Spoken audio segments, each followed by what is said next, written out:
Hello everyone, I'm Forrest McFreelove, and this is Speedplay Netherlands number 24. We left off in a massive war against the Ottomans and French, which are both going incredibly well. The Ottomans have completely lost their Balkan position. The French are admittedly a bit more of a problem, however, we haven't sent any of our forces whatsoever to deal with the French. I go ahead and see what peace deal we can get out of the Ottomans. It looks as though we could get a very large amount of Central Europe. However, that is forgetting about Italy, so we do go ahead and adjust our aims slightly. Admittedly, we may not be able to get everything we want out of the Ottomans except for through a protracted war. And we do have to worry about the French. However, our client states are doing a very good job against the French, so we can actually afford to just keep fighting the Ottomans until they're willing to give us this peace. The Muscovites are also on our side in this war, which is fantastic news. They'll be able to take the brunt of the Ottoman armies as we redirect our forces over to the west to defeat the French, who actually did put up quite a bit of a fight against our client states. The Ottomans, meanwhile, are starting to face a slew of rebellions, which is good and bad news. That will hopefully encourage them to peace out. However, we now have to fight the rebellions in order to maintain control over the lands that we want to take. The French, meanwhile, are basically falling apart. They do, however, have a series of forts which will probably be a problem. We start piecing out with all of the Ottoman allies in an attempt to just get them isolated and hopefully end the war as quickly as possible. That does include blockading Tunis, which gets them out of the war essentially just right off the bat. And we do end up declaring another war on Bavaria in order to just take various lands in quick short bursts, as it'll probably be some time before we're able to make peace. The French actually launch an attack against us. Luckily, we reinforce in time, and we ultimately do just continue our series of slight side wars. We'll probably be able to core the new lands that we get from all these side projects by the time we make peace with the French or with the Ottomans, as quite frankly, both states seem like they'll take a while to just wear down. We do also declare war on Bohemia, which is great news. They still probably have a few cores on our German client state, so we can hopefully get them to repeal those and just feed the rest of their country to our Czech Republic client state, which we will eventually probably end up integrating as well. Now, that did bring the Livonian Order into the war. I don't really have anything that I want to get out of the Livonian Order, so we may just end up white-piecing them or taking a couple territories to clean up our eastern border, which will probably end up looking a bit like a mess. We still have to take on the Teutons, however, I believe they're allied to Muscovy, so they may end up staying alive for quite some time. The Livonians, meanwhile, not putting up very much of a fight, and at this point, as the title of the episode suggests, we are just in an amazingly powerful position.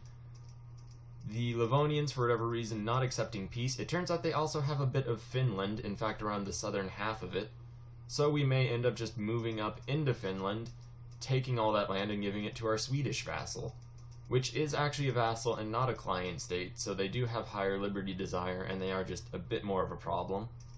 However, we do still have them, so we may as well feed them, and we declare war on Scandinavia to help with that. Now, we could give an interesting set of borders to our French client state. I'm not entirely sure how to divvy them up. Part of me wants to take the entire trade zone, although ultimately we can decide that later. As long as we can still get 100% war score from the French and just get areas that don't make that a problem at the moment, we can put off the decision until later. Now, where exactly we do end up drawing the border with our French client state is probably going to depend a lot on our admin power at the time. Meanwhile, our wars in the north are going very well. We end up splitting our armies to just siege quicker. We are also at war with Poland and Lithuania due to our declaration on Scandinavia. However, the only thing I would want from Poland and Lithuania now would be to create a new client state out of them. And we already have more than enough diplomatic relations, so we're not going to do that at this moment. We start transferring control over Ottoman provinces to our Balkan client state. We will take 2 provinces just for ourselves, as we do kind of want to have Dalmatia all our own. There are a few rebellions that we have to take care of, however. Ultimately, though, we're about to make peace in all of these fronts. It looks as though we can hopefully get all this land to the Swedes, and there we go. We took one province for ourselves to just clean up Lithuania. The region, not the state. Meanwhile, in the Balkans, we are taking back control over all these rebel-controlled areas. The Muscovites just peaced out, which is a bit of a problem if the Ottomans decide they want to stick to the war. Ultimately, though, I'm not too afraid of that. We are also able to make peace with Scandinavia, not exactly at the moment. However, I'm sure they'll break pretty soon. We've basically cleaned up all of Central Europe. We're able to get Bohemia to reject all their cores, and they've been annexed. Now all we have to do is finish integrating our German client state, and we can work on the Czech. We transfer control of all these provinces in Scandinavia.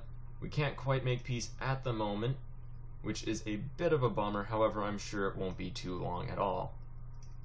The Ottomans look as though they're almost ready to make peace for a 100% war score, which is great news. We smash their navy, and it looks as though that may be the thing that tears it. There we go. We have 2 provinces for ourselves, a slew of provinces for our client state. We just need to finish the war with Scandinavia, and we have essentially dominated all of Europe. We make peace with Poland, taking a single province, and we make peace with Scandinavia, leaving them as a single island and giving all the rest to our Swedish vassal. Meanwhile, the Ottomans just got internal conflicts, and we have a slew of rebellions off in the west. However, I'm not too worried about that. We have a massive series of armies, and our client state's already very busy coring areas. We did end up taking one area in Scandinavia directly for ourselves, and we have a few places to core. Ultimately, I think it'll go very quickly, and I'm not upset about any of the regions we took over. We'll probably have to help our client states with rebellions for the next year or so, but once that's done, I imagine they'll be very powerful. Meanwhile, we've really neglected our navy. If we are going to expand overseas, we need to build up our transport fleet. We have 40 transports, which is enough for one single large army. If we're going to actually take any land that's worthwhile overseas, I want to be able to transport at least 2 armies at any given point. Now, overseas territories and possessions really are helpful. Right now we are at war with the French and Haiti, interestingly enough. That's actually part of what prompted the building of transports is we only have enough to transport a single army. That's enough to deal with the Haitians. However, if we're going to actually have a significant level of force projection, we will need to be able to transport more troops than that. So we are sending troops over to deal with the Haitians. We sent our entire combat navy over. That may have been a bit too much. It may be overkill, and that may not leave enough support for our transports being built. Ultimately, though, the Haitians just break immediately. The French are doing very poorly. The declaration on the Haitians was mainly to get France in the war. We finished integrating our German client state, which is great news. Sadly, they didn't finish coring all of their provinces. Ultimately, though, that isn't too much of a problem. As I predicted, with our army over in the New World, our new transport ships are just getting hunted down by the French, which is very upsetting. However, there's not very much we can do about it at the moment. We'll just create even more. As I was saying, though, if we are going to go expand overseas, I do definitely want more transport ships. We also get negative relations with the Muscovites, which is incredibly worrying. I don't really want them to break their alliance, however, they are allied to the Teutons. I don't, in fact, go ahead and build back up our royal marriage. However, I do give them military access and begin improving relations. So we'll keep them on, however, we won't royal marry them, so we'll be able to declare war on them again, or just in general, rather easily and without losing any stability.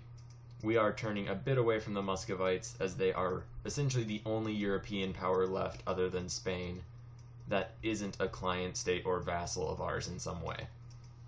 Meanwhile, the war with the French is going very well. The Haitians are completely occupied, and we begin building our forces back into a single clump to get them out of there. So we do have the ability to project force at least somewhat. Ultimately, though, I do want to get a larger navy before, and one of the reasons I hadn't been focusing so much overseas has been because we've needed the troops in Europe to ensure that we don't lose any wars. We've been fighting against coalitions, and just really there's always been the threat of everything falling down like a house of cards. Now that we basically dominate Europe, we don't really have that threat anymore, so if we're lucky, we may be able to start diverting our focus to other projects.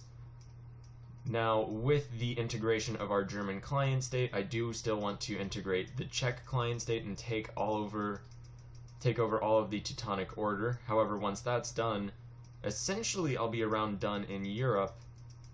We do still want to annex whatever is left of European France. We just made peace, taking quite a bit of their lands. And ultimately we do have a lot of coring to do. Once that's done though, the world is open to us. We've built up another transport flotilla. We can build another. We have the world at our feet. It's just a matter of where we want to step.